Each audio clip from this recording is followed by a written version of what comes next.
আমার সামনে যে গাছটি দেখতে পাচ্ছেন এটি হচ্ছে হাতিসুর গাছ।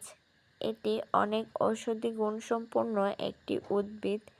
এর পুষ্পদণ্ডটি হাতির সুরের মতো দেখতে বলেই হয়তো এর নামকরণ করা হয়েছে হাতিসুর গাছ।